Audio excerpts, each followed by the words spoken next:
ሰላም ጤና ይስጥልን እንደምናላችሁ የተከበራችሁ ተመልካቾቻችን የእሁድ ስፖርት ፕሮግራማችንን ከሐዋሳ ስቱዲዮአችን ይዘን ቀርበናል። የኢትዮጵያ ብሔራዊ ቡድን ለ2017 አፍሪካ ዋንጫ ማጣሪያ የመጨረሻ የምድብ ጨዋታውን ትናንት በሐዋሳ ኢንተርናሽናል ስቴዲየም አካሂዶ 2-1 በሆነ ውጤት ማሸነፍ ችሏል። ያለ ማለፍ ጉዳይ ግን እስካሁን ድረስ እልባት ያገኘ ነገር አይደለም። ምክንያቱም የሌሎች ውጤቶችን ስለሚጠብቅ በስፋት በዛሬ በእሁድ ፕሮግራማችን ስለ ኢትዮጵያ ብሔራዊ ቡድን የምናነሳ ይሆናል። ጨዋታው ምን ይመስል ነበር፣ የአሰልጣኞች አስተያየት ከጨዋታ በኋላ ምን መልክ ነበር የሚለውንም በስፋት እናነሳለን። አብራችሁን ቆዩ ግብዣችን ነው። ከዚህ ከሐዋሳ ስቱዲዮአችን ነው አይመር ባልደረቦቼ ግርማ በቀለ እንዲሁ ደግሞ ሙሉጌታ ክፍሌ ከናንተ ጋር ቆይታ እናደርጋለን። አብራችሁን እንድትቆዩ ግብዣችን ነው። ከማስታወቂያ በኋላ እንመለሳለን። ተወካዮቻችን የ2017 አፍሪካ ዋንጫ ማጣሪያ የጨዋታው ትናንትና ሲሸልስ ከኢትዮጵያ ያደረጉትን ጨዋታ በሐዋሳ ኢንተርናሽናል ስቴዲየም የኢትዮጵያ ብሮድካስቲንግ ኮርፖሬሽን ወደ እናንተ እንዲደርስ ከፍተኛ እገዛ ያደረገልን ዋሊያ ቢራን ከልብ እናመሰግናለን። ማስታወቂያው ነበር ተከታትለን የተመለስ ነው። አሁን ደግሞ የምናልፈው ወደ ሌሎች መረጃዎቻችን ይሆናል። ቅድሚያ የምናደርገው ግን ጥያቄ ይሆናል። እንግዲህ በቅድሚያ እንደምን አደራችሁ? እንግዲህ ጨዋታው ትናንትና በጣም የተለየ ጨዋታ ነበር፣ የተለየ ድባብ ነበር። በሐዋሳ ኢንተርናሽናል ስቴዲየም በጣም በግዙፉ ስቴዲየም የነበረው ስለሱ በስፋት የምናነሳቸው በርካታ ነገሮች አሉ። በስቴዲየሙ ውስጥ የነበሩ የተለያዩ ዝግጅቶች ነበሩ፣ እነሱ እናነሳለን። ቅድሚያ የምናደርገው ግን ጥያቄ ነው። እንደተለመደው ጥያቄው እስኪ ሙሉጌታ። ዛሬ እንግዲህ በእሁድ ስፖርት የጥያቄያችን የሚሆነው በተለይ የአፍሪካ ዋንጫ ማጣሪያ ጨዋታዎች ላይ የተመለከቱ ጥያቄ ነው የሚሆነው። በዚህ በ2017 ጋቦን ለምታዘጋጀው የአፍሪካ ዋንጫ ማጣሪያ ጨዋታዎች ላይ በዛ ሂደቶች ላይ ከፍተኛ ጎል አስቆጣሪው ተጫዋች ማን ነው፣ በስንት ጎል የሚለውን እንግዲህ ተጫዋቹና የጎሉን መጠን እንግዲህ መጥቀስ ብቻ መላሾቹ ማሳወቅ ይቻላል። እንግዲህ በ2017 አፍሪካ ዋንጫ ማጣሪያ በየምድቦቹ በርካታ ጨዋታዎች ተካሂደዋል። ዛሬ እንግዲህ የምድብ የመጨረሻ ጨዋታዎች ናቸው የሚካሄዱት። ትናንትም የተካሄዱ ነበሩ፣ ከአርብ ጀምሮም የተካሄዱ ጨዋታዎች ነበሩ። እነዚህ ጨዋታዎች ደግሞ ምን አይነት ውጤት ያመጣሉ የሚለውን እንመለከታለን። ከወዲሁ ግን አንዳንድ ቡድኖች ነጥብ መጣላቸውንና መሸነፋቸውን ተከትሎ ደግሞ የኢትዮጵያም የማለፍ እድል አሁን ከተፎካካሪዎቿ ማለት ነው የቀነሰችበት አለ። ዛሬ የሚካሄዱ ወሳኝ ጨዋታዎች ናቸው የሚወስኗቸው። ስለዚህ እነዚህን ውጤቶች ምን ዳስስ ይሆናል። ትናንት የነበረውን ጨዋታ እናንሳ። እንግዲህ የኢትዮጵያ ብሔራዊ ቡድን ከ3 ዓመት በላይ ልምምድ ሲያደርግ ቆይቶ ኢንተርናሽናል ተጫዋቾቹ በተለይ ሽመልስ በቀለና ዋሊዳታ ናቸው ዘጌት ብሎ ቡድኑ የተቀላቀሉት። አብዛኞቹ ግን በጋራ ሆነው ሰርተዋል። ነጌታነህ ከበደንም ጨምሮ ሳላዲን ሰይድም እንግዲህ ወራት በኋላ ወደ ብሔራዊ ቡድኑ ተቀላቅሎ ትናንትም ግብ የማስቆጠር እድል ነበረው። ብቻ ድባቡ በጣም ጥሩ የሚባል ነበር። በሐዋሳም እንግዲህ የኢትዮጵያ ብሔራዊ ቡድን ገና ከዋዜማ ጀምሮ ከዝግጅቱ በተጨማሪም ከኤሪያ አዲስ ትጥቅ አምራች ካምፓኒ ጋርም ተስማምቶ የኢትዮጵያ ብሔራዊ ቡድን እንግዲህ በይፋ ትጥቅ አምራች ካምፓኒም ጋር ተስማምቶ ለመጀመሪያ ጊዜ መለያ ለብሶ የገባበት አጋጣሚ ነበርና እስኪ እነዚህ ነገሮች እናንሳ።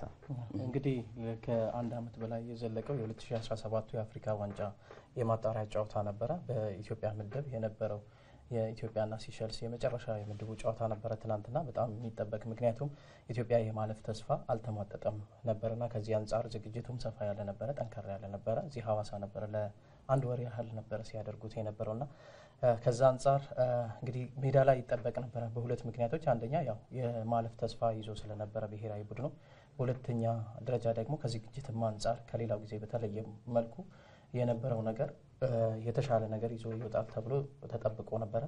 ያው ሜዳ ላይ የነበረው ነገር እንደተመለከት ነው አብዛኛው ተመልካች አይቶታል ብለን እናምናለን። ምክንያቱም በኢትዮጵያ ብሮድካስቲንግ ኮርፖሬሽን ጨዋታው ወደ ተመልካቾቻችን ስለደረሰ ማለት ነው። መጀመሪያ አካባቢ የነበሩት እስከ መጨረሻም የነበሩት በተለይም በመጀመሪያ አጋማሽ የተጫዋቾቹ እንቅስቃሴ ስንመለከት በጣም ከፍተኛ ጉጉት ይታይባቸው ነበር። ምክንያቱም ከጨዋታው በፊት የነበረውን ነገርም ስንመለከት ከፍተኛ ሰፋ ያለ ጎልም ለማስቆጠር ይፈልጉ ስለነበረ ማለት ነውና እሱ ነገር ተስተውሏል። ነገር ግን አጠቃላይ ጨዋታው እንቅስቃሴ ስንመለከት ምናልባት የጨዋታዎቹን በሁለቱም በኩል የነበረውን ስትራቴጂ ልንመለስበት እንችላለን። ኢትዮጵያ የተጫዋቾች የኳስ የበላይነት ነበረ ማለት ይቻላል። በአሸናፊነትም 2-1 ተጠናቋል። ሳላዲን ሰይድ ከረጅም ቆይታ በኋላ ነው ግን ማስቆጠር ይቻላል። በተለይ የአሰልጣኝ ገብረመድህን ኃይሌም ትላንትና በጨዋታው የነበረው የታክቲኩ በተለይ ደግሞ የተጫዋች ቅያሬም ለውጤት ማግኘቱ ትልቅ አስተዋጽኦ አለው ብዬ አምናለሁ። ምክንያቱም በሁለተኛው አጋማሽ የቅዱስ ጊዮርጊስ የመስመር ተጫዋች ባይሉ አሰፋ ቱሳን በሽመክት ጉግሳ ቀየረው ካስገቡ በኋላ ቶታሊ ማለት ይቻላል የኢትዮጵያ ብሔራዊ ቡድን ወደ ማጥቃቱ በጣም አመዝኖ የተጫወተበት በርካታ የጎል ሙከራዎች ታዩበት እንቅስቃሴ ነበር ብሎ ማንሳት ይቻላል።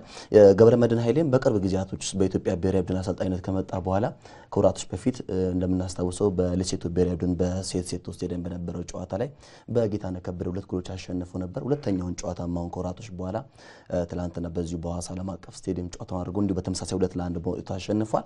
በተለይ ትላንትና የነበረው ጨዋታ ቀደም ሲል ግርማም እንዳነሳ የመጀመሪያው አጋማሽ ላይ ብዙ በተለይ ኳሶች በራሱ በትክክል የሚላኩ ኳሶች በአቅጣጫቸው ጠብቆ አይደርሱም ነበር። እንደዚህ አይነት ችግሮች ነበሩ። ነገር ግን በሁለተኛው አጋማሽ ላይ ኢትዮጵያ ብሔራዊ ቡድን ያደረገው እንቅስቃሴ በትላንትናው ጨዋታ ሙሉ 3 ነጥብ እንዲያገኝ አድርጎታል። በዚህ በአፍሪካ ዋንጫ ማጣሪያው በርካታ ዓለም አቀፍ ሚዲያዎች እንደነ ቢቢሲን ጨምሮ ኢትዮጵያ አሁንም የማለፍ እድሏን ተስፋን ዛሬ ከሚካሄዱ ጨዋታዎች ጋር አያይዞ ሲዘግቡት እንደነበር ማንሳት ይቻላል። አሁን እንግዲህ ኢትዮጵያ ብሔራዊ ቡድን ትናንትና ከሲሸልስ ጋር የነበረው ጨዋታ ቀደም ብሎ ግብ ከተቆጠረበት በኋላ ነው ውጤቱን መቀየር የቻለው። ሳላዲን ሰይድና ጌታነህ ከበደ ደግሞ ግብ አስቆጣሪዎች ናቸው። ጌታነህ ከበደ በጨዋታ ግብ ሲያስቆጥር እንዲሁ ደግሞ ሳላዲን ሰይድ በፍጹም ቅጣት ምት ግቦችን ያስቆጠረው ጨዋታው ምን ይመስል ነበር? የጨዋታውን እንቅስቃሴ ተከታትለን እንመለስ።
የተለየ ድባብ ነው በሐዋሳ ኢንተርናሽናል ዘመናዊ ስታዲየም ያለው።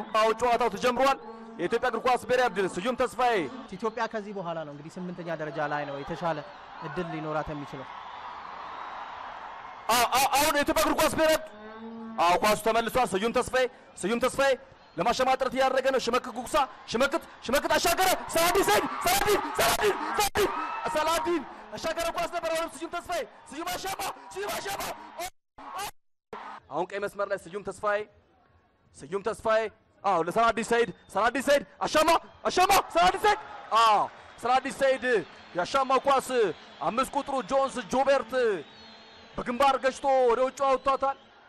ከዛም ባሻገር በሌሎችም ስቴዲየሞች አሁን መስመር ላይ ኤፍሬም አሻሞ አሁንም አብዱልከሪም መሐመድ ሐዋሳ ሲመጣ የሲሸልስ ብሔራዊ ቡድን አሰልጣኝ ራልፍ ጃን ሉዊን አናግረናቸው ነበር። በነገራችን ላይ እኛ አሰልጣኝ ጎል ገባ፣ ጎል ተቆጥሯል። የሲሸልስ ብሔራዊ ቡድን ጎል አስቆጥሯል። 10 ቁጥሩ አቺዮ ሄንሪቴ አጠገቡ ኤፍሬም አሻሞ አለ። አሻማ ኳስ ወደ ውጭ ወጣለች። አብዱልከሪም መሐመድ ኤፍሬም አሻሞ ያታል ነው። ኤፍሬም አሻሞ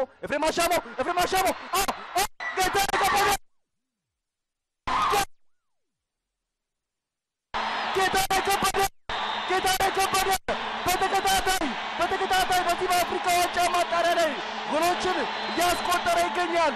ቀደም ሲል እንደገለጽኩላችሁ ከወራቶች በፊት በሴቶ ስቴዲየም የሌሴቶ ብሔራዊ ቡድን ላይ 2 ጎል ማስቆጠሩ አይዘነጋም። አልጄሪያ ብሔራዊ ቡድን ላይም በደርሶ መልስ ጎል አስቆጥሯል። አሁን በአፍሪካ ዋንጫ ማጣሪያ 5 ጎሎችን በማስቆጠር ከአልጄሪያ ከአረብ ሱዳን ጋር በኩል እየመራ በርካታ ጎሎችን በማስቆጠር ማሸነፍ ይጠበቅበታል። አሁን ኳሷ በረጅሙ ፔናልቲ ሰጥቷል። ፍጹም ቅጣት ምት ሳላዲን ሰይድ አስገኝቷል። የሲሸልሱ ግብ ጠባቂ የፍጹም ቅጣት ምት ለኢትዮጵያ ብሔራዊ ቡድን ሰጥቷል። ሳላዲን ሰይድ መታ! ጎል! ሳላዲን ሰይድ ከባህር ዳሩ ከሌሴቶ ብሔራዊ ቡድን ጨዋታ በኋላ የመጀመሪያ ጎሉ ሆና ተመዝግባለች። 2-1 በሆነ ውጤት እየመራ ይገኛል። አሁን ጨዋታው አንተ ተስፋዬ ተቀምጧል። እጅግ በጣም አስፈሪ ኳስ ነው። ኳሱ ለጥቂት ነው የወጣው። በተለይ የተከላካይ መስመር ተጫዋቾች በጣም ጥንቃቄ የተሞላበት እንቅስቃሴዎችን ማድረግ ይጠበቅባቸዋል። ምክንያቱም ከዚህ በኋላ በተለይ ከሁለተኛ አጋማሽ በኋላ የሚቆጠሩ ኳሶች ዳግም ለማንሰራራት እጅግ በጣም ከባድ ናቸው። ስለዚህ ጥንቃቄ ማድረግ አለባቸው። የኢትዮጵያ ብሔራዊ ቡድን በአዲስ ትጥቁ በአዲስ መለያው ወደ ሜዳ ገብቶ በድል የሚወጣበት ጨዋታ ሊኖር ወይም ደግሞ ሊሆን ይገባል። አሁን በመልሶ ማጥቃት ሽመልስ በቀለ ጫወት ትልቅ አስተዋጽኦ መወጣት ችሎ ባይሉ አሰፋ ተስፋ ሽመልስ በቀለ አሁንም ስዩም ተስፋዬ ጎሎች በደንብ መቆጠር ይጠበቅባቸዋል። ጎሎች በደንብ ማስቆጠር አለባቸው።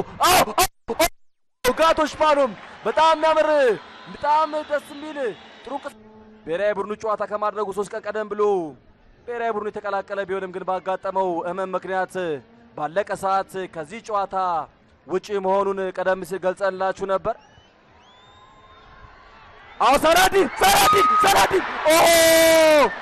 ሰላሀዲን እዛም ባሻገር በግብጽ ክለቦች በጣም ምርጥ እንቅስቃሴ ስዩም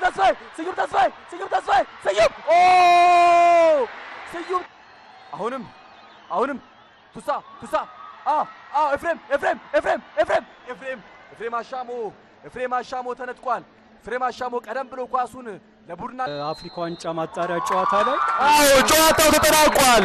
የኢትዮጵያ ብሔራዊ ቡድን በዚህ በሐዋሳ ዓለም አቀፍ ስቴዲየም ያደረገውን ጨዋታ 2-1 በሆነ ውጤት አሸንፏል። ስለዚህ ነጥቡን 11 በማድረስ በ3 የግብ ክፍያ የ3 የግብ ዕዳ ማለት ነው ሁለተኛ ደረጃ ላይ ተቀምጧል። ስለዚህ ከዚህ በኋላ የሚደረጉ ሌሎች የአፍሪካ ዋንጫ ማጣሪያ የመጨረሻ ጨዋታዎች ይጠብቃል።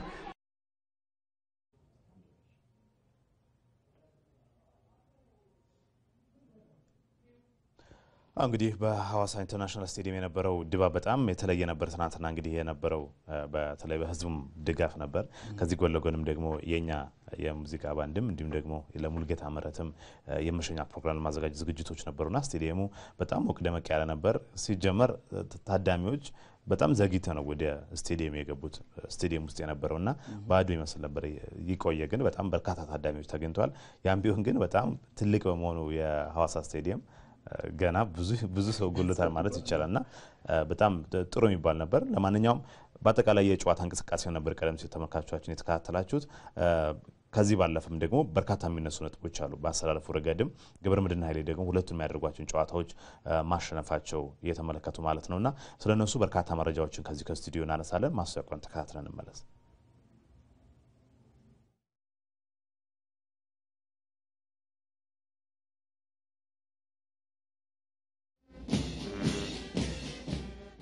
የምንፈልገውን ያህል 100% ተሳክቷል ባይባልም ግን ያው ከዛሬ ካሰብነው ጨዋታ ማለት ነው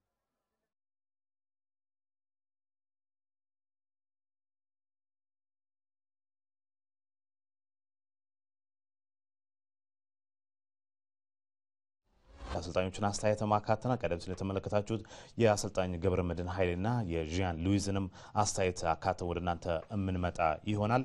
እንግዲህ ስፖንሰራችን ዋሊያን ከልብ እናመሰግናለን። አሁን ወደ ጨዋታዎቹ እንመለስ። በተለይ ትናንትና በነበረው ጨዋታ ላይ ሊነሱ የሚገባቸውም ተጫዋቾች አሉ። በተለይ በቦታቸው ላይ በጣም ጥሩ የሚባል እንቅስቃሴ ማድረግ የቻሉ ለምሳሌ አብዱልከሪም መሐመድን ግራ መስመር ላይ ማንሳት ይችላል። አብዱልከሪም መሐመድ በተፈጥሮ የሚጫወትበት እግሩ የቀኝ እግር ነው። ነገር ግን በግራ እግር ቦታ ላይ ተጨልፎ ራሱ ትናንትና በተበላላሽም ቦታም በማጥቃቱም ረገድ ላይ በጣም ትልቅ ሚና ሲጫወት የነበረ ተጫዋች ነበር። ለትናንትና ነበረው ለኢትዮጵያ ብሔራዊ ቡድን ውጤት በራሱ የዚህ ተጫዋች አስተዋጽኦ ከፍተኛ ነው ብሎ ማንሳት ይቻላል። ከዛም ባሻገር የሙጂብ ቃሲም እንዲሁ አብሮ የሚነሳ ነው። ትናንትና ሙጂብ ቃሲም ከአንተነህ ተስፋዬ ጋር የነበረው ጥምረት በግጥ የመጀመሪያው ጎል ሲቆጠር የነበረው ክፍተት እንዳለ ሆኖ ግን የሙጂብ ቃሲም አጠቃላይ 90 ደቂቃው እንቅስቃሴ ብዙዎች ተመልካቾችም የመሰከሩለት እንቅስቃሴ ነበር። ግን በአጠቃላይ የኢትዮጵያ ብሔራዊ ቡድን የመጀመሪያው አጋማሽ የነበረውን ደካማ የሚባል እንቅስቃሴ ምክንያቱም ብዙዎቹም ሰው አልጠበቀውም። የኢትዮጵያ ብሔራዊ ቡድን እንደውም በዚህ ጨዋታ ላይ በርካታ ጎሎችን አስቆጥሮ ጨዋታ ያሸንፋል እንጂ እንደውም ቀደም ብለው ጎል ይቆጠርበታል የሚሉ ነገሮች አልነበሩም። ነገር ግን ጎሉ ከተቆጠረ በኋላ ተጫዋቾቹ የነበራቸው ተነሳ ተነሳሽነት ዳግም ለማንሳራትና ውጤቱን ለመመለስ የነበራቸው ኃላፊነት እጅግ በጣም ስኬታማ ነበር ብሎ ማንሳት ይቻላል። ከዛም ባሻገር ግን በተለይ ደግሞ ዳዊት ፍቃዱን በመጨረሻው ደቂቃ የተቀየረ የገባበት ሰዓት ቀደም ብሎ ቢሆን ኖሮ ሌሎች ጎሎች የምንመለከትባቸው አጋጣሚዎች ይፈጠራሉ ብዬ አስባለሁ። ምክንያቱም ፊት መስመር ላይ እንደተጠበቀው ያን ያህል ጥሩ የሚባል እንቅስቃሴ አልታየም። በርግጥ ሁለቱን ጎል ያስቆጠሩ ሳላዲን ሰይድና ጌታነህ ከበደ ቢሆንም ግን አሰልጣኝ ገብረመድህን ቀደም ብሎ ያጥቂ መስመር ተጫዋች ዳዊት ፍቃዱን ቢቀይሩ ኖሮ ሌሎች በርከት ያሉ ጎሎች ይቆጠሩ ነበር ብዬ አስባለሁ። በመጀመሪያ አሰራሩን ስንመለከት ጀማል ጣሰው ግብ ጠባቂነት እንግዲህ 2013 አፍሪካ ዋንጫ ከ31 ዓመት በኋላ ስንገባ የነበረው ግብ ጠባቂ ነበር። የሱዳኑን አጋጣሚ እናስታውሳለን። አንገቱ ላይ የደረሰበትን ጉዳትና በጣም ልምድ ያለው ግብ ጠባቂ ነው። ከኋላም ሲመራቸው ተስተውሏልና በዚህ ጨዋታም ላይና ለኢትዮጵያ ብሔራዊ ቡድን እንግዲህ ግብ እስከተቆጠረችበት ጊዜ ስንመለከት የኢትዮጵያ ብሔራዊ ቡድን በጣም በማጥቃቱ እንቅስቃሴ ጥሩ ነገር ነበር። ግን የሲሸልስ ብሔራዊ ቡድን ወደ ኢትዮጵያ መጥቶ በሜዳውም በጣም ፈታኝ ነበር። ቪክቶሪያ ላይ በነበረው ጨዋታ የኢትዮጵያ ብሔራዊ ቡድን የነበረው የበላይነት በጣም ትልቅ መሆኑን ተከትሎ በዚህ ጨዋታ ላይም እንደዚህ አይነት የመከላከል ባህሪ ያለው አጫዋች ይዘው እንደሚገቡ ግልጽ ነበርና ይህንንም ነው ያደረጉት። በአሰላለፉን ስትመለከት በጣም ልምድ ያላቸው ተጫዋቾችን ከፊት ነው ያሰለፉት አሰልጣኝ ገብረመድህን ኃይሌ።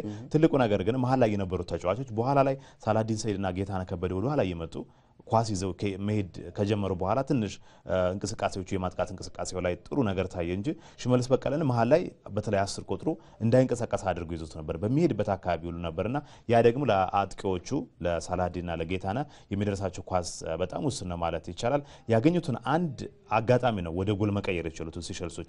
አንድ ኢላማን የጠበቀ ሙከራ አደረጉ። ከዛ በፊት ኢትዮጵያ 2 ሙከራዎችን ማድረግ ይችላ ነበር በጌታነህ ከበደ አማካኝነትም አንድ የግንባርና ያን ስትመለከት ምንድነው እነሱ በጣም መከላከል ነው ላይን ሰርተው ነው ራሱ አይተመልከተ ከሆነ 8ቱ ተከላካዩ ወደ ኋላ ተመልሰው ሲጫወቱ ነበርና ያም ነገር ትልቅ ተጽዕኖ ያሳደረበት ይመስላል። መጨረሻ ላይ ግን እንግዲህ ጌታነህ ከበደ በተከታታይ ጨዋታዎች እንግዲህ ግን ማስቆጠር የቻለበትን አጋጣሚም አሁንም ማራዘም የቻለበት ነው። በአፍሪካም እንግዲህ ያለውን ትልቅ ስም ያስቀጠለበት ነው ማለት ይቻላል። እንግዲህ አሰላልፎ አሰልጣኝ ገብረመድህን ኃይሌ የተጠቀሙት ብዙዎቻችን የጠበቅነው ነበር። ከኛም እዚህ ከመጣን በኋላ ከ2 ቀን በፊት የነበሩትን የጨዋታ የልምድ እንቅስቃሴዎችንም ተመልክተን የገመትነውን ነበር ማለት ይቻላል። በአጠቃላይ በጣም ጨዋታ ላይ የነበረው የማጥቃት እንቅስቃሴ የመረጠበት ያሰላለፍ ዘዴም ያው በሜዳ ላይ ስናይ የነበረው የወረቀት ሊሆን የሚችለው 4-1-3-2 አሰላለፍን ይዞ ነበር ሜዳ የገባው። በጨዋታ እንቅስቃሴ ግን በተለይም 4-3-3 4-4-2 ይሆን የነበረበትን አጋጣሚ የተመለከት ነው። ያው የማጥቃት እንቅስቃሴ ሊያግዝ በሚችሉ ነው የገባው ወደ ሜዳ ብሔራዊ ቡድኑ። ያው የነበረውን እንቅስቃሴ ሁለቱም ስትራቴጂ ያው አንተ ያልከው ነገር ነው መድገም ነው የሚሆነው የማጥቃትና የመከላከል ምክንያቱም ሲስተም አስተገር ምን ያለ ተከላካዮችን ቢያሳሱ ኖሮ ወሊዳታ በህመም ምክንያት አልገባም እንጂ አንተነህ ከዛ በኋላ ገብቷል። እሱም የተቆጠረችው ግብ በጣም ግዙፍ የሆኑትን የሲሸልስ ተከላካዮች መያዝ አልቻለም። ከዛ ውጪ ተከላካይ ክፍሉ ሙጅብም ሆነ እንዲሁ ደግሞ ስዩም ወደፊት በሚሄድበት ጊዜ ግን ተከላካይ ክፍሉ ላይ ትንሽ መሳሳት ነገር ይቻላል። ያም ቢሆን ግን ጋቶች ፓንም ወደ ኋላ እየተመለሰ ያግዛቸው ነበር። ለአሰልጣኝ ገብረመድህን ኃይሌም ትልቁ የቤት ስራ ምንድነው ማሸነፍ የመጀመሪያ ቢሆንም ግብ ሊቆጠርባቸው አይገባም። ግብ በተቆጠረ ቁጥር ሌላ ጫና ውስጥ ስለምትገባ ይመስለኛል። በነገራችን ላይ ከነበረው እንቅስቃሴ ተከላካይ ክፍሉ በጣም የተረጋጋና የተሻለ ነበር ብለን እናስባለን።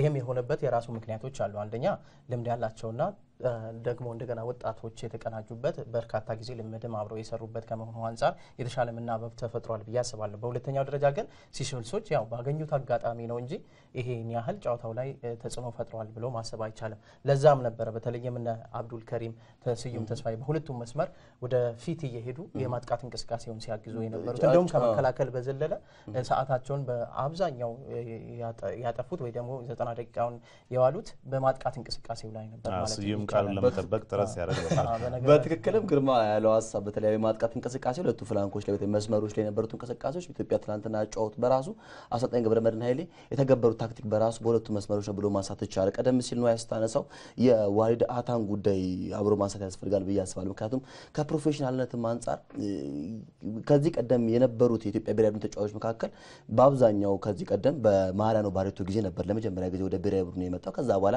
ጥሪ ሲደረግለትም በስነ ስርዓት በተለይ ደግሞ የፕሮፌሽናል ህጉን ጠብቆ 3 ቀን ሲቀሩ ነው ወደ ብሔራዊ ቡድን የሚቀላቀለው።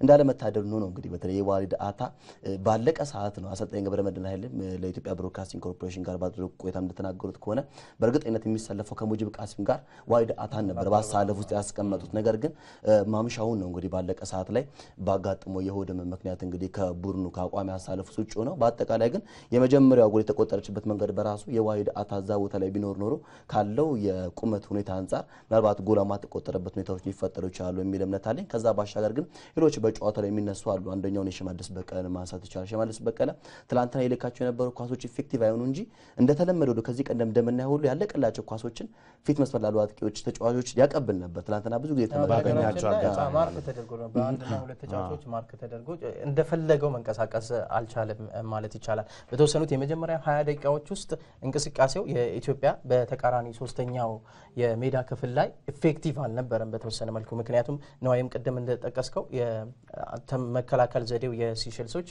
በሁለት መስመር ነበር 4-4 ነበርና ያንን ሰብሮ መግባት ትንሽ አስቸጋሪ ነበር። መጀመሪያ አጋማሽ ላይ ደግሞ ይሄንን እንቅስቃሴ ያግዛሉ ተብሎ ከተሰለፉት ተጫዋቾች መካከል ሽመክት ጉግሳ አንዱ ነበርና የሱ እንቅስቃሴን በተወሰነ መልኩ የተሳካ አልነበረም። ለዛው ነው አሰልጣኙም በእረፍት ላይ እንዲቀር በተለይ ሽመክትን ስናነጻጽረው ባለፈው የሴቶ ስቴዲየም የነበረው ጨዋታ ላይ ሽመክት ጉግሳ በቋሚ አሳለፍ ውስጥ ገብቶ በጣም ጥሩ እንቅስቃሴ ነበር ያደረገው። በወቅቱ ያው ጌታነህ ከበደ ሁለት ጎሎችን ማባስቆጠሩ ኢትዮጵያ ብሔራዊ ቡድን ያሸንፍ እንጂ በነበረው ጨዋታ ላይ ግን ሽመክት በጣም ጥሩ ነበር። ከዛ አንፃር ይመስላል አሰልጣኝ ገብረመድህን ኃይሌ የዛን ጨዋታ ታክቲክ ተመልክተው ነው በዚህ ጨዋታ ላይ አቋሚ አሳለፍ ሲያስገቡ ነርን ከዛ ጋር ስናነጻጽረው ሽመክት ትላንትና ያሳየው አቋም ትንሽ የወረደ ነው ብሎ ማንሳት ይቻላል። በሌላ በኩልም የኤፍሬም አሻሙ ትላንትና ኤፍሬም አሻሙ ካለው ፍጥነት አንፃር በጨዋታው ላይ ብዙ ጊዜ የሚተገብራቸው ለጨዋታ ፍጥነት ነው የሚሆን ነው። ነገር ግን ትላንትና ብዙ ጊዜ ኳሶችን በተገቢ ሁኔታ ላይ ፓስ ያደርግ ሲያቀብል አንመለከተውም።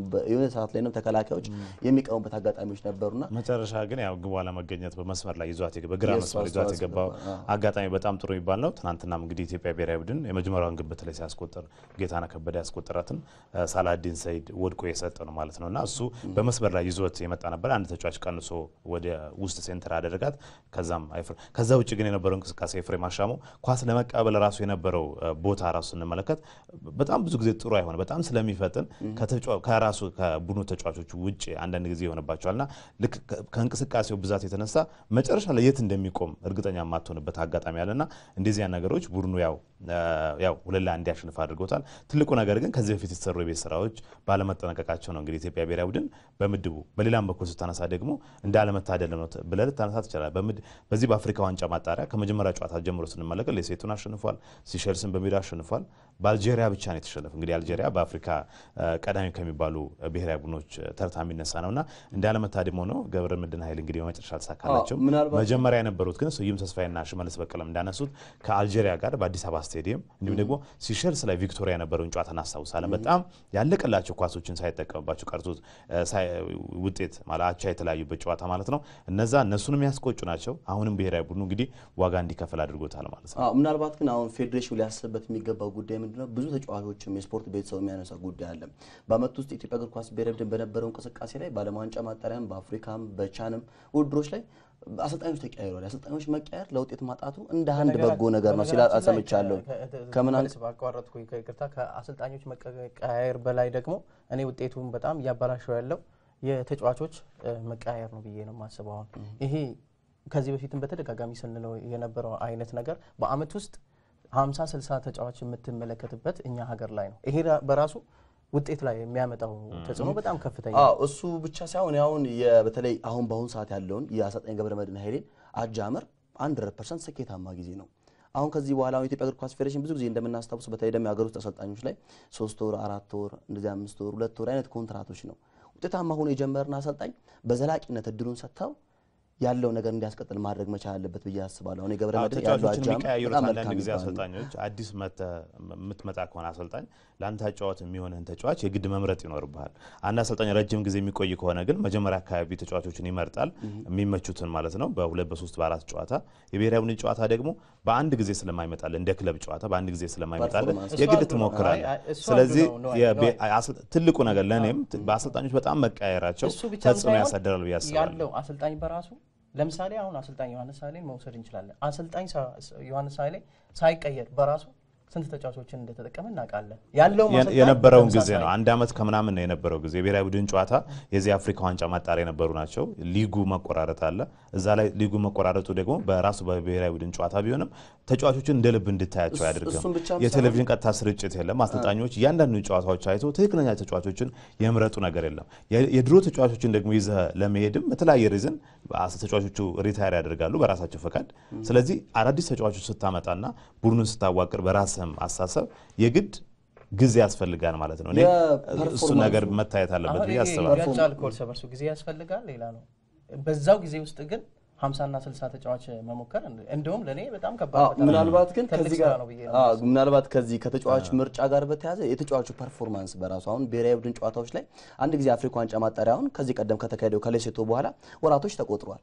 በዛ ጊዜ አሁን ጀማል ጣሳውን ወይም ደግሞ ሌሎች እንደኔ ፍሬም አሻውን ያን ጊዜ በነበራቸው ፐርፎርማንስና አሁን ላታገኛቸው ትችላለህ። በፕሪሚየር ሊጉ ላይ በጣም ወቅታዊ ብቃት ላይ ጥሩ እየወጣ ያለ ተጫዋች ታገኝ ትችላለህ። በዛ ሰዓት ላይ የምትቀይራቸው ነው እንደ ክለቦች ሳይሆን ብሔራዊ ቡድን ላይ ወቅቱን ጠብቀ ቆይ ተጫዋች አልታረግ ትችላለህ። በዛ ጊዜ ላይ ጥሩ ብቃት ያለ ተጫዋች ወደ ቡድኑ ታምጣት ትችላለህ። ከዚህ ቀደም አሰልጣኝ ማሪያኖ ባሬቶ እንደ ናትናኤል ዘለቀን ጨምሮ ሌሎቹ እንደ አንዳርጋቸው ይላቅን በቡድኑ ያሰባስቡ ነበር። ከዛ በኋላ ደግሞ ሌሎቹ ደግሞ እና ዮሐንስ አሊና ገብረመድህን ሲመጡ ደግሞ በቡድኑ በተለይ መሀል ሜዳ ላይ በጣም ሲኒየር የሚባሉ ተጫዋቾችን በቡድናቸው ውስጥ ያካታሉና ብሔራዊ ቡድን እንደ ክለብ ሳይሆን ወቅቱን ጠብቀ እያራክ ጨዋታውን ስለምታደርግ ፐርፎርማንሱንም አንድ በሆነ ወጥ ላይ ተጫዋቾች ታገኛቸው ታማኝ የሆነ ተጫዋች ያስፈልጋል። እኔ በግርማ መስማማ ምንድነው ታማኝ የምትላቸው ተጫዋቾች ያስፈልጋል ማለት ከቡድኑ ጋር ተዋህዶ የኔ ተጫዋቾች ናቸው ያንን ውጤት ያሳክሉኛል የምትላቸው። አንዳንድ ጊዜ አቋምህ ሊወርድም ሊወጣም ይችላል። እነዛ ነገሮችም እንደ አሰልጣኝ ያስተካከልክ የምትጓዝበት ነገር ይኖራል። ግን አሁንም አሰልጣኝ ሰውነት ቢሻ የዛን ጊዜ ውጤታማ ሲሆኑ የያዟቸው ተጫዋቾች በሙሉ ውጤታማ ነበሩ ማለት ይከብዳል። በክለቦቻቸው አንዳንድ ጊዜ ይወርዳሉ፣ ይወጣሉ፣ ይገባሉ። የዛን ጊዜ እንደ በአንድ ተጫዋች ብቻ የሚወሰን አይደለም። ብሔራዊ ቡድን 11 ተጫዋች ነው፣ የቡድን ስራ ነው። ስለዚህ አንዱ ውጤታማ መሆን ሌላውንም የሚያግዝበት ነገር ስላለ እየተጋገዙ እንዲሄዱ አድርጓል። ትልቁ ነገር ግን ከዛ በፊት አሰልጣኞች ተረጋግተው እንዲያስቡና ተጫዋቾቻቸው መርጠው እንዲኖሩ የሚያደርጋቸው ልክ ሴትል እንደሚያደርጉ ወይም ደግሞ እንደማይቀየሩ ሲያስቡ ነው።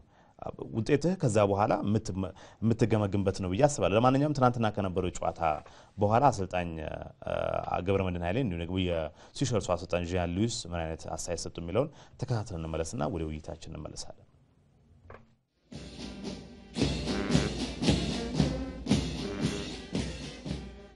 የምንፈልገውን ያህል 100% ተሳክቷል ባይባልም ግን ያው ከዛሬ ካሰብነው ጨዋታ ማለት ነው።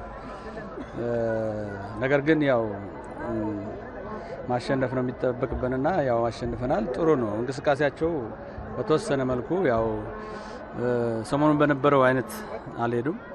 ነገር ግን በጣም ጥሩ ሊባል ጨዋታ ነበረ እና ውጤታማ ሆነን መውጣታችንን በራሱ አንድ ትልቅ ነገር ነው።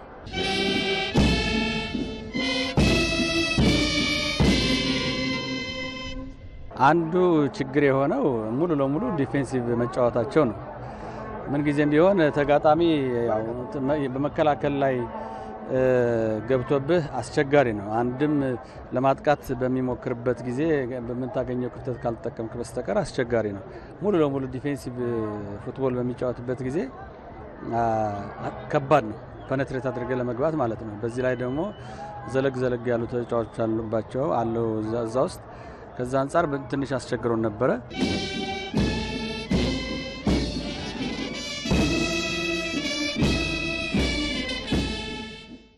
ዘለግ ያለ በጣም ረጅም ተጫዋች የለንም።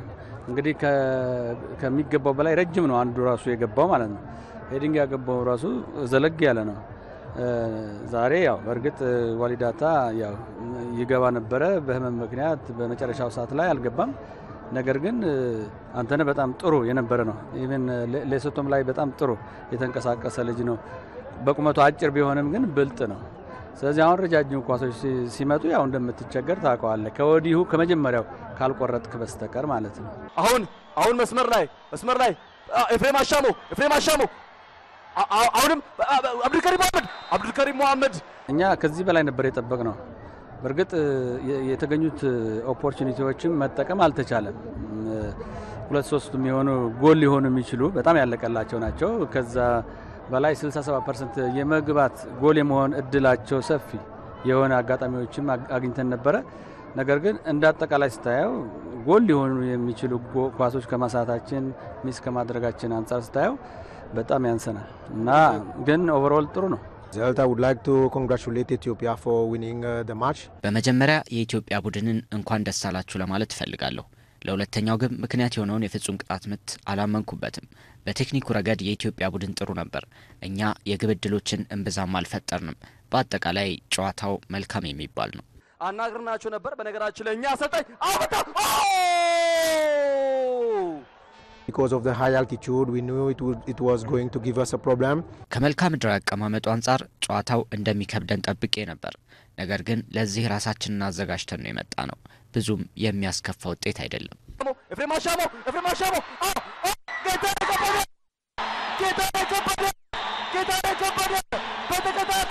በተከታታይ በዚህ በአፍሪካ ዋንጫ ማጣሪያ ላይ ጎሎችን እያስቆጠረ ይገኛል። In Seychelles, football is amateur. በሲሼልስ እግር ኳሱ በአማተር ደረጃ ላይ ነው የሚገኘው። ስለዚህ የተቀናጀ ጨዋታ ለማሳየት በጣም አስቸጋሪ ነው። ጥቂት የማይባሉ ተጫዋቾችም እግር ኳስ ቋሚ ስራቸው አይደለም። ከዚህ አንፃር የተመዘገበ ውጤት ጥሩ የሚባል ነው። ሰላዲ ሳይድ መታ ጎል! Too much short passes. ኢትዮጵያውያን ተጫዋቾች በርካታ አጫጭር ኳሶችን ይጠቀማሉ። በማጥቃት ላይ የተመሰረተ ጨዋታንም ያዘወትራሉ።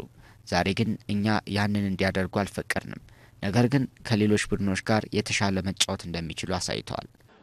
ፕሮግራማችን ስፖንሰር ዋሊያ ቢራን ክለብ እናመሰግናለን። በጥንቃቄና በኃላፊነት ይጠጡ። ከ18 ዓመት በታች አይፈቀድም ነው የሚባለው። ከዛ በላይ ግን መዝናናት መደሰት ይቻላል። አሁን አዲስ ዓመትም ነው እንግዲህ ዋሊያ ቢራን ይጠጡ ፈታ ማለት ይቻላል። አዲስ ዓመት መቀበል ይቻላል ነው እንግዲህ ስፖንሰራችን። እሱም ብቻም ሳይሆን በተለይ ያው ሽልማቶችንም ማስገኘቱ በራሱ ተጓዳኝም ከመጠጡም ባሻገር ሽልማቶችንም እንደ መኪና ሞባይሎችም አሉ።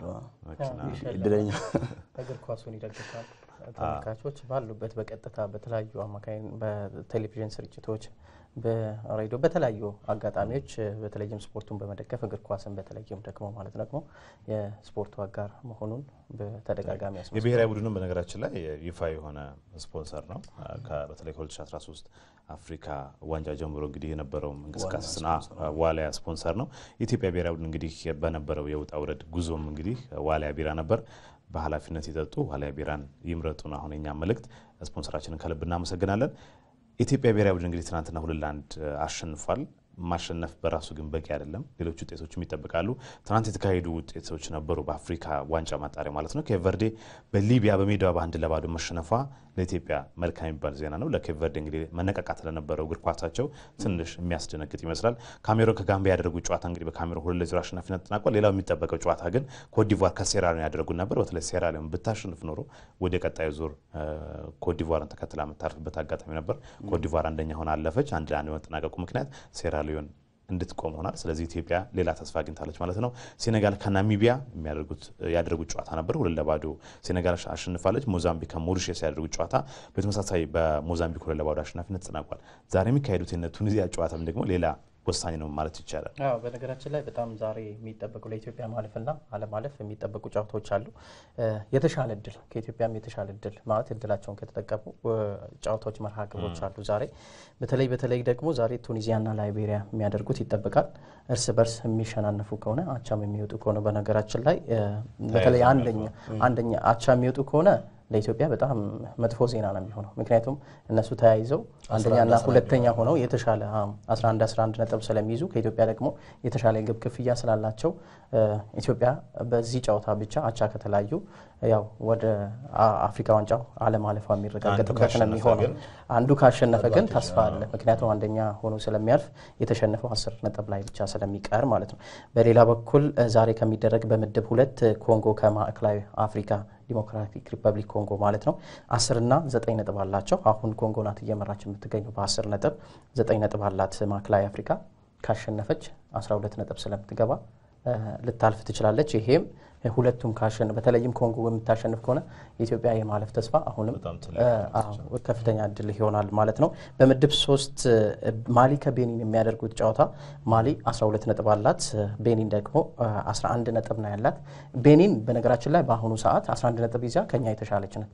ስለዚህ የቤኒን ውጤት አጠብቅም ኢትዮጵያ ምክንያቱም ቤኒ የሌላ ቡድን ነው የምትጠብቀው ኢትዮጵያ ቤኒ ማሸነፍም አላሸነፈም ብዙ ካልሆነ በስተቀር ምክንያቱም +5 አለው የኢትዮጵያ ብሔራዊ ቡድን -3 ነው ያለው 3 ግብ ዕዳ አለበት ስለዚህ ያ ግብ ካካሳል ብሎ መጠበቅ ትንሽ ይሄ የዋህነት ነው የሚሆነው በሌላ በምድብ 4 የሚደረጉ ሁለቱም ጨዋታዎች ይጠበቃል ዛሬ ቡርኪና ፋሶ ከቦትስዋና ዩጋንዳ ከኮሞሮስ ሁለቱም የሚያሸንፉ ከሆነ አሁንም የኢትዮጵያ ብሔራዊ ቡድን አልፍም ማለት ነው ምክንያቱም ቡርኪና ፋሶም ዩጋንዳ 10 ነጥብ አላቸው ዩጋንዳ በሜዳዋ ኮሞሮስን ታስተናግዳለች ቡርኪና ፋሶም በሜዳዋ ቦትስዋናን ታስተናግዳለች እንግዲህ ሁለቱም እንዲሸነፉ መጠበቅ ነው የኢትዮጵያ ብሔራዊ ቡድን ሁለቱም ከተሸነፉ ብቻ ቀደም ሲል እንዳነሳ ነው ያው ማሸነፍ ብቻ ለኢትዮጵያ ብሔራዊ ቡድን ምንም የሚፈይደው ነገር የለም ዛሬ የሚካሄዱ ጨዋታዎች በጣም የሚጠበቁ ናቸው በተለይ ማሊ ከቤኒን ማንሳት ይችላል ማሊ ከቤኒን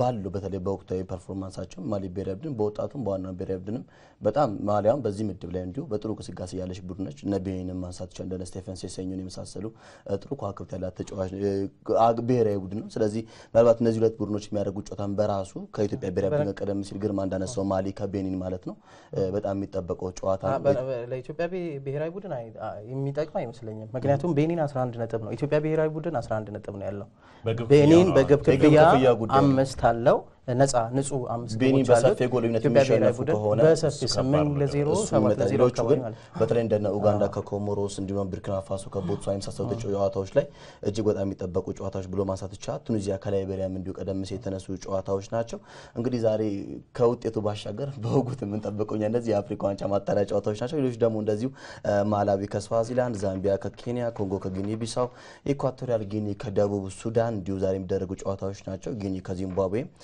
ቶጎ ከጅቡቲ ኒጀር ከቡሩንዲ ሞሮኮም ደግሞ ከሳውቶሜ ፕሪንሲፔ ነው በዚህ ባለም ዋንጫ ማጣሪያ ከኢትዮጵያ ብሔራዊ ቡድን ጋር በደርሶ መልስ የተሸነፈ ብሔራዊ ቡድን ነው እንዲሁም ደግሞ አልጄሪያ ከሌሶቶ በኢትዮጵያ ምድብ ውስጥ ያለው ጨዋታ ዛሬ ይደረጋል ነገር ግን ምን የሚፈይደው ነገር የለም ምክንያቱም አልጄሪያ ከወዲሁ የአፍሪካ ዋንጫውን መቀላቀሏን አረጋግጣለች ስለዚህ ለክብር የሚደረግ ጨዋታ ነው ብሎ ማንሳት ይቻላል እንግዲህ አፍሪካ ዋንጫ 2017 ጋቦን ለምታዘጋጁ ሊቢያ ነበረች ቀደም ብሎ የምታዘጋጀው ጋቦን ከዛ በኋላ ነው ሊቢያ ለማዘጋጀቷ ሲታወቅ ለጋቦን የተሰጠው ስለዚህ 2017 አፍሪካ ዋንጫ ወደ ጋቦን ለመጓዝ እንግዲህ በርካታ የማጣሪያ ጨዋታዎች ሲካሄድ ቆይተው እንግዲህ ኢትዮጵያም በምድቡ አንድ ጨዋታ ተሸንፋ ሌላው ደግሞ ባቻ ውጤትና በማሸነፍ ሌሴቶን በደርሶ መልስ አሸንፋለች ሲሸልስ ጋር ደግሞ አንድ አቻና አንድ አሸንፋለች ከዚህ ባለፈም ደግሞ አልጄሪያ ጋር የነበረው ጨዋታ ከሜዳው ውጪ እንግዲህ በጣም 7-1 የተሸነፈችው በሰፊ ግሉኝነት የተጠናቀቀው ጨዋታ ነው ይሄ ለኢትዮጵያም ታሪክ እንግዲህ በጣም ዝቅተኛ ከሚባሉ ውጤቶች የሚጠቀስ ነው ከዚህ ባለፈም ግን በአዲስ አበባ ስታዲየም መልስ ጨዋታ አልጄሪያ ጋር የነበረው ጨዋታ ደግሞ በጣም የተለየ ነበር ባቻ ውጤት ነው ያጠናቀቁት እነዚህ እንግዲህ ጉዞዎች የኢትዮጵያ ብሔራዊ ቡድን ግን ለ2017 የአፍሪካ ዋንጫ ያበቁታል አያበቁት የሚለው ግን አሁን የመጨረሻ እንጥፍጣፊ እድል ላይ ብቻ ነው የሚገኘው የሌሎች ውጤቶችን መጠበቅ ማለት ነው ምናልባት ግን በተወሰነ መልኩ የሚተወሰነ ታሪካዊ ግጥምጥሞችም ሊመጣ ይችላል አሁን ዛሬ ጨዋታዎች ጊዜ የጠቀስናቸው እንደነ ኡጋንዳ ከኮሞሮስ ቡርኪና ፋሶ ከቦትስዋና ባልተጠበቀ መልኩ አሁን ኢትዮጵያ ብሔራዊ ቡድን ወደ አፍሪካ ዋንጫው የሚያልፍበት አግባቦች ቢፈጠሩ ታሪካዊ ግጥምጥሞችም አለው ከዚህ ቀደም አሁን ኢትዮጵያ ከሱዳን በነበረው ጨዋታ ላይ ኢትዮጵያ ብሔራዊ ቡድን ለአፍሪካ ዋንጫው እንዲያልፍ የመጨረሻውን ጎል ያስቆጠረው ሰላሀዲን ሰይድ ነበር ሱዳን ብሔራዊ ቡድን ላይ ትላንትና በነበረው ጨዋታ ላይ 2-1 ኢትዮጵያ ብሔራዊ ቡድን አሸንፎ ሙሉ 3 ነጥብ እንዲያገኝ ያደርገው በፍጹም ቅጣት ምት ሰላሀዲን ሰይድ ነው እና ይሄ የዛሬ ጨዋታዎች ትልቅ ትኩረት ያገኙ ናቸው እነዚህ ጨዋታዎች ምናልባት ኢትዮጵያ ብሔራዊ ቡድን የሚያሳልፍ በአግባብ የሚፈጠር ከሆነ የላኛው ታሪካዊ ግጥምጥሞች በሰላሀዲን ሰይድ ሊሰራ ይችላል የሚል ነገር አለ ትላንትና ሰላሀዲን ሰይድ በነገራችን ላይ እድለኛም አልነበረም የቀድሞ ብቃቱም አብሮታል ማለት አይቻልም በጣም በርካታ ኳሶችን በግንባሩ አግኝቶ ነበር የማግባት አጋጣሚዎችን ፈጥሮ ነበር እንደገና ከአንድም ሁለቴ ማለት ነው ከግብ ጠባቂ ጋር ተገናኝቶ ያልተጠቀመባቸው ኳሶች ነበሩ ከረፍት በፊት አንድ ከረፍት መልስ ደግሞ ሌላኛው ማለት ነውና ሰላሀዲን ሰይድ በተለይ አመት ውስጥ ያሳለፈው ፐርፎርማንስ ነው ምክንያቱም አሚና ጉዳት ነበረበት በብሔራዊ ቡድን ላይ በርካታ ጨዋታዎችን መሰለፍ አልቻለም ከባህር ዳሩ ግዙፍ ስቴዲየም በነበረው ጨዋታ ሌሴቶ ብሔራዊ ቡድን ጎል ካስቆጠረ በኋላ የመጀመሪያ የብሔራዊ ቡድን ጨዋታ ነበር በተወሰነ መልኩ ገብቶ በጨዋታ ላይ መሰለፍ የሚያልቻለባቸው ጊዜ በአሰልጣኙ አነሳለ ጊዜ ማንሳት ይቻላልና በአመት ውስጥ ያሳለፋቸው በክለብ ደረጃ በብሔራዊ ቡድን ደረጃ ጉዳቱ እንደ ልቡ እንዳያንቀሳቀስ እንዳይንቀሳቀሱ አድርጎት ነበር። ነገር ግን ወደ ቅዱስ ጊዮርጊስ ከመጣ በኋላ ግን ቅዱስ ጊዮርጊስ ላይ የተወሰኑ ጎሎችን ማስቆጠር ችሏል። ከዛ የመነጨ ይመስለኛል ነው። ምናልባት የትናንትናው የኢትዮጵያ ብሔራዊ ቡድን በአሸናፊነት መወጣት ወደ አፍሪካ ዋንጫ ባይቀላቀልም ትልቅ ትርጉም አለው ብሎ ማሰብ ይቻላል። በተለይም ደግሞ አሰልጣኙና ተጫዋቾቹ አንድ ላይ የሚቀጥሉ ከሆነ በቀጣይ በሌሎች መርሃ ግብሮች ማለት ነው የተሻለ ነገር ለማስመስከብ ትልቅ የሞራል ስንቅም ይሆናል። እንደ ሀገርም ደግሞ በአሸናፊነት መወጣት በፊፋ የደረጃ ሰንጠረዥም በሌሎች ጉዳዮችም ምክንያቱም ታሪክ ነው ይመዘገባልና ትልቅ ነገር አስተጋገሩን ኃይል እንግዲህ በስካውን በነበሩ ፈተናዎች ሁለቱንም 100 አምጥተዋል ማለት ይቻላል። ሁለቱንም ማሸነፍ ችሏል። የሚጠበቅባቸውን 6 ነጥብ ማሳካት ችለው ነበር። ምናልባት ከዚህ በፊት ቢመጡ ኖሮ አሰልጣኝ ገብረመድህን ኃይሌ ምን ውጤት ያስመዘግቡ ነበር የሚለውንም ብዙዎች ጥያቄ እንዲያነሱ አድርጓል። ለማንኛውም የኢትዮጵያ ብሔራዊ ቡድን ቀጣይ ዕጣ ፈንታውን ይመስላል ወደፊት ምን ይሆናል ዛሬ ምሽት በሚካሄዱ ወሳኝ ጨዋታዎች ማለት ነው። ወደ ሌላ መረጃችን ምናልፈው እንግዲህ ካለን ሰዓት አንጻርም የታዳጊዎች ምዘና ለአራተኛ ጊዜ እንግዲህ በሐዋሳ አስተናጋጅነት እየተካሄደ ነው የሚገኘው። እዚሁ እንግዲህ የተለያዩ ውድድሮችንም ለማየት እድል አግኝተን ነበር። የተለያዩ ታዳጊዎች ከተለያዩ ክልሎች የመጡ ማለት ነው ባደረጓቸው ውድድሮች በተለይ በኦሎምፒክ ስፖርትና በፓራሊምፒክም የተሳተፉ ነበሩ። የመጀመሪያ ፓራሊምፒክ ቀደም ብሎ ነው የተጠናቀቀው። የኦሎምፒክ ስፖርቶች ግን አሁን በአማራ ክልል የበላይነት እንደቀጠለ ነው። ዛሬ ነው ፍጻሜን የሚያገኘው። አሁን እስከ ፕሮግራማችን እስከሚያልቅ ድረስም እንግዲህ ፍጻሜን ያገኛል ብለን ተስፋ እናደርጋለን። አጠቃላይ የነበሩት እንቅስቃሴዎች ጥሩ ናቸው። ብዙ ታዳጊዎች የሚወጡበት ነው። በሌላ በኩል ደግሞ በተለይ በእድሜ በኩል የሚነሱ ነገሮች አሉ። እነዚህ በተለይ ተወዳዳሪዎቹ በተለያየ ስፖርት አይነት መሳተፋቸው በተለያየ ስፖርት በተለይ የብሔራዊ አካዳሚ በታሰበለት እቅድና ዓላማ የሚጓዝ ከሆነ በተለያዩ ስፖርቶች እዛ ገብተው የሚሰለጥኑበትም አጋጣሚ ይኖራል። አምቦ ጎል ፕሮጀክት አለ በእግር ኳስም እነዚህ ተወዳዳሪዎችም ወደዛ ሄደው ስልጠና የሚያደርጉ ከሆነ የተሻለ ነገር የሚመዘገብበት ለሀገሪቱ ስፖርትም ወደፊት ይኖራል ብለን እናስባለን። ይሄ እቅዱም በራሱ አሁን ለምሳሌ አሁን እነዚህ ታዳጊዎች አሁን ወደፊት ጥሩ ብቃት ላይ የሚገኙ ከሆነ ሀገራቸውን ወክለው የሚወዳደሩበት መድረክ ነው። ከዚህ ቀደም በቅርቡ በተጠናቀቀው የሪዮ ኦሎምፒክ ላይ እንኳን ኢትዮጵያ በ3 ስፖርት አይነቶች ብቻ ነው የተሳተፈችው የሚል ነገር አለ። ሌሎች ሀገራቶች በበርካታ ስፖርት አይነቶች ይሳተፋሉ። ይሄ ዋነኛው ችግሩ በተለያዩ ስፖርት አይነቶች በቦክስ ሚኒማውን የሚያሟሉ ጥሩ ቦክስ ተወዳዳሪዎች ባለመኖራቸው በቅርጫት ኳስም በመረብ ኳስም በሌሎች ውድድሮች ላይ ይሄ ነው የሚነሱ። ስለዚህ እንደዚህ አይነት ውድድሮች አሁን ታዳጊዎች የሚፈሩባቸው በቀጣይ ደግሞ ሀገራቸውን ወክለው በተለያዩ ኢንተርናሽናል መድረኮች የሀገራቸውን ባንዲራ ከፍ አድርጎ የማውለበለብ ኃላፊነት የሚጣልባቸው ናቸው። ትልቁ ግን ችግሩ አሁን በዚህ ውድድር ላይ በተለይ አትሌቲክሱም ላይ ስንመለከት በርካታ ስፖርታዊ ኢቨንቶች ላይ የእድሜው ችግር ነው። ምክንያቱም በየክልሎቹ እነዚህ ወጣቶች ስልጠና የሚሰጣቸው ወጪ እየወጣ ነው። ወጪው ከወጣ ደግሞ የሚፈለገውን ታርጌት መምታት አለበት። አሁን በዚህ ውድድር ላይ ወደ 200 በላይ የሚሆኑ ታዳጊዎች ከእድሜያቸው በላይ ከ17 ዓመት በላይ ሆኗል በሚል ወደ ውድድሩ ወይ ነው ከዚህ ውድድር ውጪ ሆኗል። ቀደም ሲል አንስተዋል። የኢትዮጵያ ከ17 ዓመት በታች ብሔራዊ ቡድን የግብጻቸው በደርሶ መሳሸንፈው ቀጣይ ማለት ተጋጣሚ ያለበት አሰልጣኝ አጥናፉ አለሙ እዚህ ነበሩ። እሳቸው ሲያነሱ የነበረው ጉዳይ ከዚህ ውድድር ላይ ለመምረጥ መጥቼ ነበር። ነገር ግን ከ70 በታች ወይም ነው ከ17 ዓመት በታች የሆኑ ታዳጊዎችን መመልከት አልቻልኩም የሚል ነው። ስለዚህ የሚወጡ ወጪዎች አሉ። ከወጪዎች ባሻገር ደግሞ የታሰበለት ዓላማን ምን ያህል አሳክቷል ውድድሩ የሚለው ጉዳይ በጣም አሳሳቢ ነው። ትልቁ ነገር እሱ እንደ ክፍተት ምናልባትም ግርማም ተጨምሮበታለህ እንደዚሁ አሰልጣኞች የተቸገሩበት ነገር ስላለ ማለት ነው። ወደ 200 በላይ የሆኑ ተወዳዳሪዎች 230 ተወዳዳሪዎች እድሜያቸው ከ17 ወይም ደግሞ ለውድድሩ አይመጡንም በሚል ትልቅ በመሆናቸው ምክንያት ከውድድሩ እንዲወጡ ተደርጓል። ትልቁ ነገር አሁንም መለመድ ያለበት ይሄ ነው ብዬ ነው የማስበው። እድሜ ያላቸውን ለውጤት ብለው ክልሎች ሊያመጡ ይችላሉ። ተወዳዳሪ ከተማ አስተዳደሮችና ክለቦችም ሊያመጡ የሚችልባቸው አጋጣሚዎች ነበሩ። የሚያወዳድሩ አካላት በተለይ ደግሞ እንዲህ አይነት ትልቅ ውድድሮች የሚያወዳድረው የወጣቶችና ስፖርት ሚኒስቴር መስሪያ ቤት ስለሆነ ሚኒስቴር መስሪያ ቤቱ በቁርጠኝነት በጣም በርካታ ወጣቶችን እንዲመለሱ ማድረጉ ትክክለኛ እርምጃ ነው ብዬ አስባለሁ። አንዳንድ ክልሎች እንደውም በዚህ ላይ ቅሬታ ሲያሰሙ ሁሉ ተስተውሏል። ቅሬታ ግን መቀበል አያስፈልግም። የተቀመጠ ሕግና ደንብ አለ። የ17 ዓመት በታች ወይ ደግሞ ታዳጊ ከተባለ ለታዳጊ የሚመጥነው ሴት የተደረገው እድሜ ያለ በዛ መሰረት እንዲሄዱ መደረጉ በጣም ትልቅ ነገር ነው ብዬ አስባለሁ። ግን የወጣቶችና ስፖርት ሚኒስቴር ብቻ ኃላፊነት ብዬ አላስብም። ይሄ ክልሎች በራሱ የሚያመጡት ተወዳዳሪ ፉክክሩን ውጤቱን ብቻ ሳይሆን ያ ተወዳዳሪ ብዙ ጊዜ በተሳሳተ እድሜ ቢመጣ ምን ያህል ጊዜ ለብሔራዊ ቡድን ምን ያህል ጊዜ ለክለቦች ያገለግላል የሚለው ነገር በጣም መታሰብ ያለበት ይመስለኛል። በነገራችን ላይ የዚህ የፕሮጀክት ስልጠና ማለት ነው አንዳንድ ጊዜ ይሄ ሱፐርቪዥን በሚካሄድበት ጊዜ ነው ታስታውሳለህ የሚባለው ነገር የትም ሱፐርቪዥን ሲካሄድ ከየትም እየተለቃቀሙ ይመጡና ይታያሉ የሚል ነገር አለና በአግባቡ ስልጠናውም እየተካሄደ አይደለም የሚል ነገር አለ።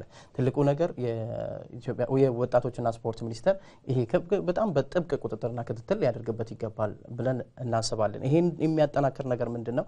ቅድም አሰልጣኝ አጥናፉ አለሙ ሲሉትን ነገር በተመሳሳይ ደግሞ ይሄ ደግሞ የ17 ዓመት በታች የሴቶች ብሔራዊ ቡድን አሰልጣኝ ሆነው ቴዎድሮስ ደስታ እዚህ ሆኖ እየተመለከተ ነበር። አንድም ተጫዋች ላገኝ አልቻልኩም ነው ያለው። አንድም ተጫዋች አንደኛ ነገር በሱ ምልከታ እኔ ፕሮጀክት ይባላል እንደዚህ አይነት ቴክኒካዊ የሆኑ የፕሮጀክት ስልጠናዎችን ያገኙ ልጆች እንኳን አይመስሉ ያሉትም እንኳን እድሜ ብቻም አይደለምና እንደዛ አይነት 4 ዓመት ቆይተው ከስልጠና ከአካዳሚ የወጡ አይመስሉ የሚል ነገር ነው እየተናገሩ ያሉትና እዛ አካባቢ በደንብ አሰስ መደረግ መቻል አለበት። በአጠቃላይ ላይ በዚህ በምዘና ውድድር የአልማዝ አያናን መጀመሪያ በፕሮጀክት ሲያሰለጥኗት የነበሩትን አሰልጣኝ አግኝተናቸው ነበርና እንደዚህ አይነት ትልልቅ አሰልጣኞች በነገራችን ላይ በየክልሎቹ በጣም ትልቅ ስብዕና ያላቸው በጣም ትልቅ ውጤታማ የሆኑ አሰልጣኞች እናነሳለን። ከአልማዝ አሰልጣኝ በተጨማሪ በነገራችን ላይ በቆጂ ከነ ድራቱ ቱሉ ጀምሮ እስከነ ገንዘቤ ድረስ በርካታ ተወዳዳሪዎችን ከልጅነታቸው ይዘው መምጣት የቻሉ ነቀኒሳ በቀለነስ እና ታሪኩ በቀለን ጨምሮ እና ጥሩነሽ ዲባባን ጨምሮ ከዛ ከበቆጂ ያፈሯቸው እነስንታየው እሸቱ ነበሩ። እነዚህ አሰልጣኞች ወደ ከተማ መምጣት ሳይሆን ደግሞ ትልቅ ከተሞች መምጣት ሳይሆን እና ክለቦች እንዲያሰለጥኑ ብቻ ሳይሆን እዛው ባሉበት ግን እገዛ የተደረገላቸው የተለያዩ ውጤታማ ስፖርተኞች እንዲያወጡ ማድረጉ ትልቅ ነገር ነው የሚለው ነገር ነው። በተለይ ከአልማዝ አያና አሰልጣኝም በተለይ ብዙ ጊዜ መገናኛ ብዙሃንም ያው የሚገባቸውን ክብር ሲሰጣቸው አላስተዋልንም። ግን በተለይ መላኩ ጴጥሮስ የሚባሉት የወጣቶችና የስፖርት ኮሚሽን ኃላፊ በነበረበት ጊዜ ተቋቁሞ የነበረ ፕሮጀክት ነው ተመልምላ ያገባቸው ለመሰናክል ሩጫ ከተመለመለች በኋላ ነው አሰልጣኙም ሪኮመንድ አድርገው አሁን ያለው ባለቤቷን ጭምር ማለት ነው በሩጫ እሱም ባለቤቷን በነገራችን ላይ 1500 ሜትር ሁለተኛ ወጥቶ ነው ወደ ምርጫ ውስጥ እንዲገባና ክልሉ እንዲወክል የተደረገውና እነዚህን አይነት ሰዎችን እንግዲህ ያው በዚህ አጋጣሚ ክብር ልንሰጣቸው ይገባል የሚለው ነገር ለማንሳት ነው። ታዳጊ አሁን ምናልፈው ደግሞ ወደ አጠቃላይ በነገራችን ላይ ያው አሁን በኦሎምፒክ ስፖርቶች አማራ ክልል በ81 አጠቃላይ ሜዳሊያዎች በበላይነት ማጠናቀቁን አረጋግጧል። አንድ ሜዳሊያ ብቻ ነው የሚቀረው እሱም ይሄን ተጠናቀቀው ይሆናል። ደቡብ ከቤኒሻንጉል ጉሙዝ እያደረጉት የነበረው የወንዶች የእግር ኳስ ዋንጫ ማለት ነው። ከዛ ውጪ አረጋግጧል። ምክንያቱም የወርቅ ልዩነቱም ሰፊ ነው። አዲስ አበባ 20 የወርቅ ሜዳሊያ ነው ያለው በአጠቃላይ 46 ማለት ነው። ኦሮሚያ 3ኛ ደረጃን ይዞ ነው ያጠናቀቀው።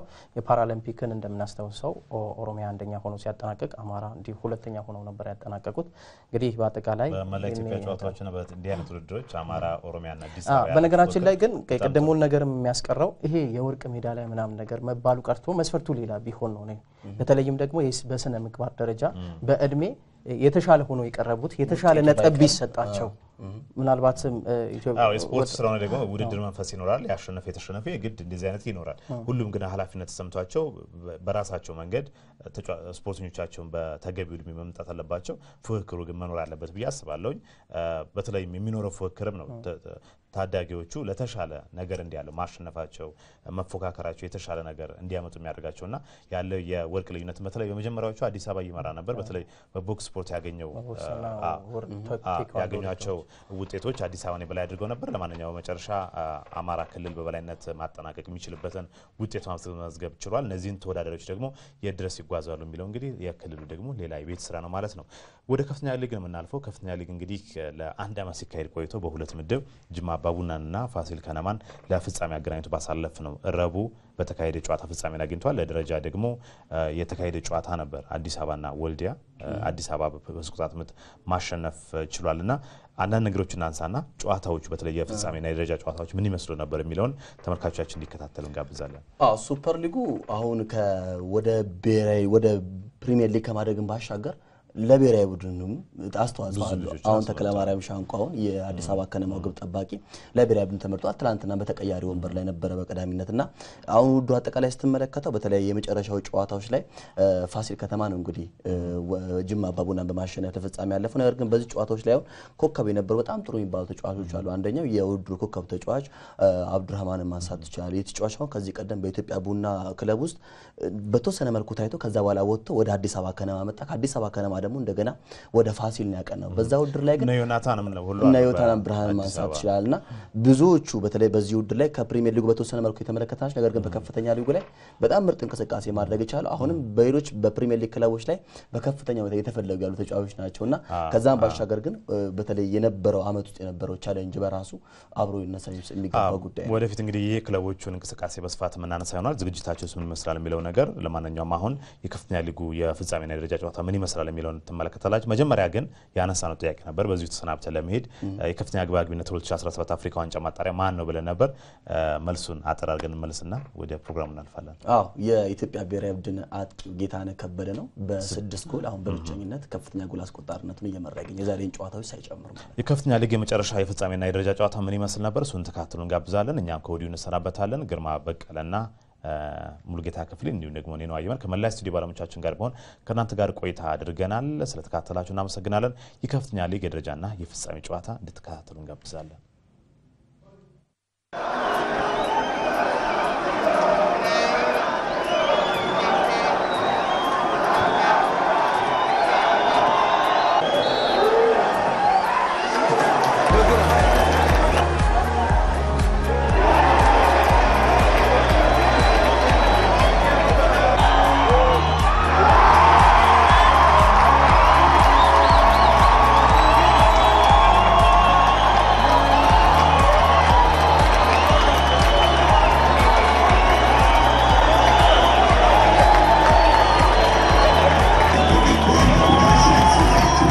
ዘንድሮ የሱፐር ሊግ ውድድር በጣም እንዳያችሁት በጣም አሰልችና አስቸጋሪ ውድድር አሳልፈናል ቢሆንም ወደ ፕሪሚየር ሊጉ ስለገባን በጣም ደስ ብሎኛል ዘንድሮ ከተማ አስተዳደሩና አጠቃላይ የክለቡ ቦርድ በጣም ትልቅ መስዋዕትነት ነው የከፈለው ይሄ ቡድን ያው አዲስ ኢንተርናሽናል ስቴዲየም ገንብቷል ይሄንን በቁርጠኝነት ተመልሶ ቡድናችን እዚህ መግባት አለበት የሚል ከፍተኛ የሆነ የአመራር ብቃት ያለው አመራር ሰጭነት ስለነበረ ከደጋፊው ጋር ብዙ ስራዎች ተሰርቶ እኛም በጣም ጠንክረን ስለሰራን ለዚህ ድል በቅተናል የኢትዮጵያ ቡድን ስፖርት ክለብ ተወካይ ፕሬሲደንት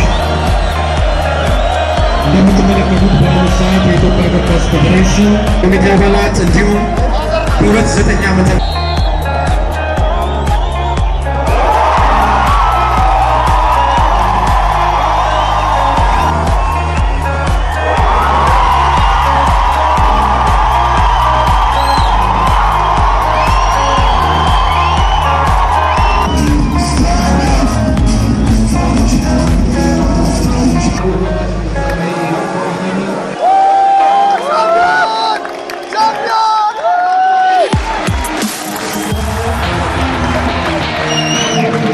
ዘንድሮ በጣም ጠንካራ ውድድር ነበረ ጉዞ አለው በመሃሉ ላይ አንድ ተጫዋታለ ሜዳ ላይ ተጓዛለ ጨዋታለ ጉዞ አለ እና ከዛ አንፃር ብዙ አድካሚ ነበር ውድድሩ እንግዲህ ዘንድሮ ካሳለፍነው ውድድር ጊዜ አንፃር ወደ ፕሪሚየር ሊግ መቀላቀላችን በአግባቡ ይገባናል ብዬ ነው የማስበው እንደዚህ አይነት ክብር ማግኘት በጣም ይሄ ትልቅ ታሪክ ነው ፕሪሚየር ሊግ መግባታችን ራሱ ለጎንደር ከተማ ሌላ ታሪክ ነው እንደዚህ አይነት ተደራራቢ ታሪኮችን ስትሰራ ውስጥ የሚፈጥረው ነገር በጣም የተለየ ነው እኔ ደግሞ ለዚህ መብቃቴ አልহামዱሊላህ በጣም እውነት ከማንም በላይ ነው ፈጣሪን ማመስገን ፈልጋለሁ በመቀጠል እናት አባቴን እውነት ሜዳው እስከ መግባት ውጪ አብሮኝ ተጨንቀው እዚህ ላደረሱኝ እናትና አባቴን በጣም ማመስገን ፈልጋለሁ ያው እኔ በግል ያው የሚሰራ ያው እዚህ ደረጃ ላይ እንደርስ ያደረገ ያው ኮች ያው ሜዳ ላይ የሚሰጠን ያው ትሬኒንግ ያው በአግባቡ ያው ጭንቅላቴን እንትን ብዬ ትኩረት አድርጌ ነው የምሰራው በእያንዳንዱ ትሬኒንጉን ያው እዚህ ላይ እንደደርስ አድርገውኛል ያ የሰራነው ጥሩ ስብስብ ነበር ጥሩ ልጆች ሰብስበናል ጥሩ ዝግጅት አድርገናል ጠንክረን ሰርተናል ኃላፊዎቻችን በነጻነት አሰልጣኙ እንዲሰራ ፈቅደዋል ለና ጥሩ ደጋፊዎች አሉን በዚህ ምክንያት ይተሳካልን